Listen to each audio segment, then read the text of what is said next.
A few years ago, I began to observe something in my own behavior that made me a bit uncomfortable. And that was that from the moment that I woke up to the morning, to the end of the day, my life was a series of screens. I started the day with the thing that woke me up first thing in the morning, my phone. And so I sat there in bed watching various cooking videos on Instagram and bouncing around between a bunch of different applications. But then it was time to get out of bed and cook breakfast. And so the thing that I focused then on, in addition to the omelet in the pan, was the iPad that was right next to the oven. And then it was time to do some work. And so I went to a different screen, which was attached to another screen itself, all the while this little devil on my wrist was tapping and beeping and blooping and distracting me as I was trying to get important stuff done. But there was one particular offender out of all of these different devices that I wasted more time on than anything else. That was this dastardly thing, my phone. I could spend hours on this thing every single day. And so I decided to essentially, for all intents and purposes, get rid of the thing for a month. As an experiment, I thought I'm going to live on this thing for just 30 minutes every single day at a maximum. And so this is the amount of time I have for maps. This is the amount of time to call my mother. This is the amount of time that I have for everything that I could possibly want to do, to listen to music, to listen to podcasts. And I observed what happened during this time. It took about a week to adjust downward into a new, lower level of stimulation. But once I did, I noticed that three curious things began to happen. First, my attention span grew. It was like I could focus on things not effortlessly, but with much more ease than I could before this experiment started. In addition to this, though, as I was going about the world, and especially when my mind wandered a bit, I had more ideas that my mind arrived at. And on top of this, I had more plans and thoughts about the future. Getting rid of one simple device led to these three effects. Why? Noticing this a few years back led me on this long journey to get to the bottom of what it takes to focus in a world of distraction. I poured over hundreds of research papers from front to back. My office, I don't know if you've ever watched one of those crime shows where somebody's solving a murder, and so they have this big Bristol board and there's string attached to papers, attached to memos, attached to newspaper clippings. This is like what the state of my office was. I flew out to meet experts around the world who study focus. I conducted more experiments on myself until the point I had 25,000 words of research notes about why this is the case. How does technology influence our attention and our ability to focus? I want to start with the attention spans that we have. This is how we pay attention to the world around us and how much control we have over our focus. The research around this particular area is fascinating. It turns out that when we do work in front of a computer, especially when our phone is nearby, we focus on one thing for just 40 seconds before we switch to doing something else. And when we have things like Slack open as we're doing some work, this lowers to 35 seconds. But the reason that this is the case is not what we might think after looking at the research. We think the problem is that our brains are distracted. But after looking at the research, this is what I've come to know as a symptom for the deeper problem, which runs much more deeply. It's the root cause of this distraction. It's not that we're distracted, it's that our brains are overstimulated. It's that we crave distraction in the first place. Our brains love these tiny little nuggets of information and social media and email and these things that we do over the course of the day.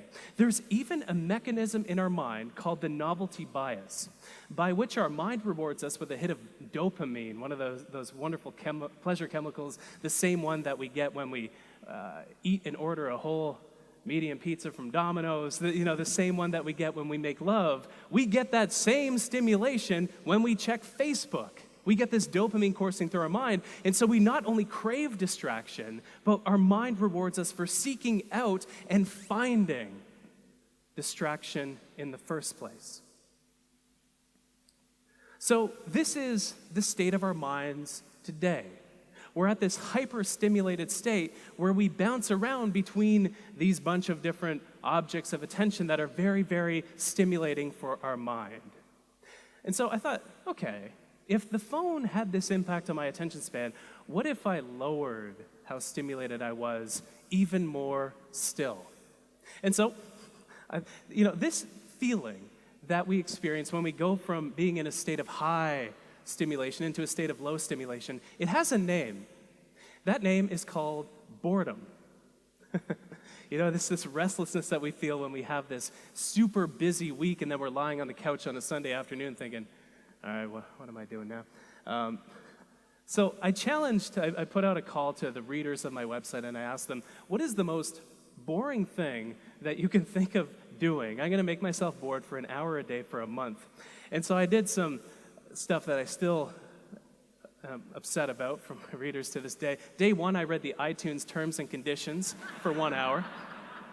It's actually shorter and more readable than you might think. Day 4, I waited on hold with Air Canada's baggage claims department. It's very easy. This is the trick. If you want to make yourself bored, don't call the reservations department. Call the baggage claim people, because you're going to wait for hours if you ever get through it all. Day 19, I counted all the zeros that I could in the first 10,000 digits of pi. Day 24, I watched the clock. Tick, tick, for 1 hour. And 27 other activities this month. Jeez.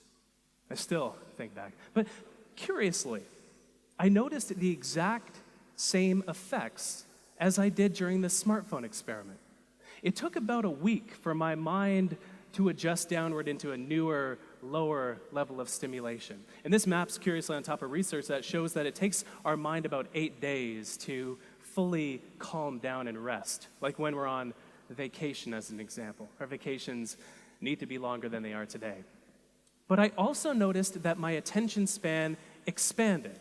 I was able to focus even more effortlessly because I wasn't surrounded by fewer distractions, but my mind was so much less stimulated that it did not seek the distraction in the first place.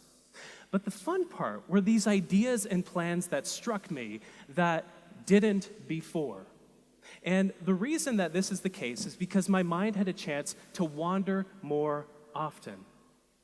There's a great quote that I love that you might be familiar with from J.R.R. Tolkien, where he says that not all those who wander are lost.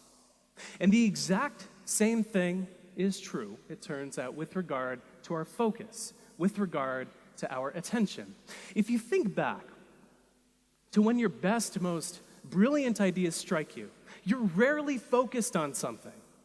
Maybe this morning you were taking a shower, or maybe some morning in the past, and then your mind had a chance to connect several of the constellations of ideas that were swirling around in your mind to create an idea that would never have materialized otherwise if you were focused on something else, on your phone, for example.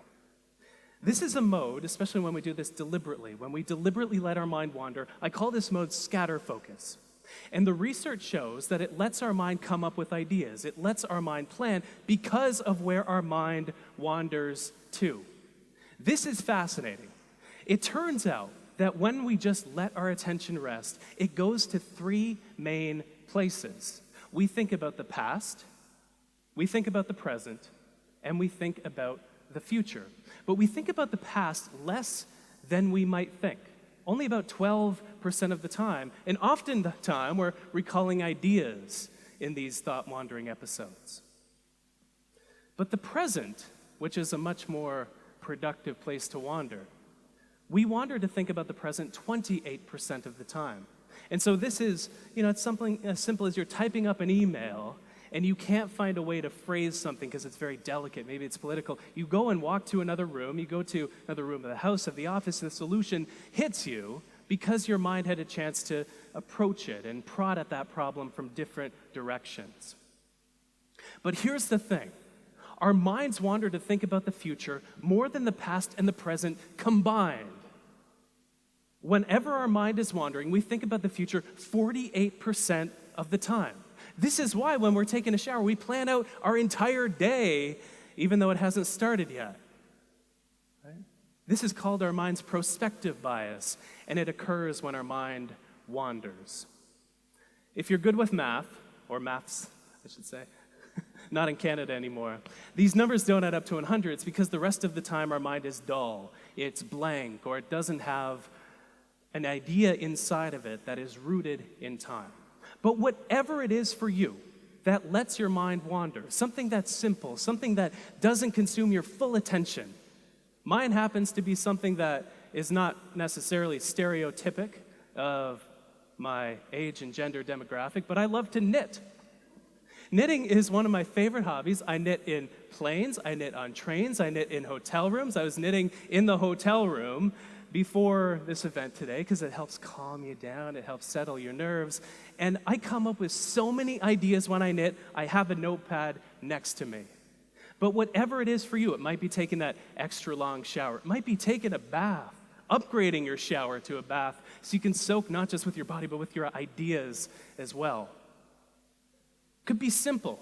If you're at work, walking from one room to another in the office. Very simple change, but if you don't use your phone during that walk, your mind will go to the meeting that you're about to attend. It'll go to the call that you were just on. It'll wander to the ideas that are circulating, and it'll make you more creative in this way.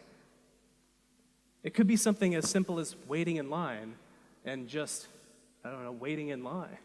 It could be getting a massage. Whatever it is that lets your mind, well, I love this picture so much. Whatever you love doing, here's a pro tip. Ask your masseuse to let you have a notepad in the session because ideas always come to you and you're always incubating things, and so capture them so you can act upon them later. But I think after doing this deep dive into the research, we need to make two fundamental shifts with regard to how we think about our attention. We think that we need to fit more in. There's all this talk about hustling. I'm an anti-hustler. I'm one of the laziest people you'll ever meet, and I think that's what gives me so many ideas to talk and write about. We don't need to fit more in. We're doing enough. We're doing too much. We're doing so much that our mind never wanders anymore. It's sad. This is when our best ideas and plans come to us. We need more space. If you look at what allows traffic to move down a highway, what allows it to move forward isn't how fast cars are moving, as you might expect. It's how much space exists between the cars that allows traffic to move forward. Our work and our life are the same way.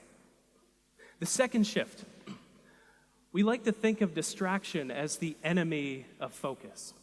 It is not.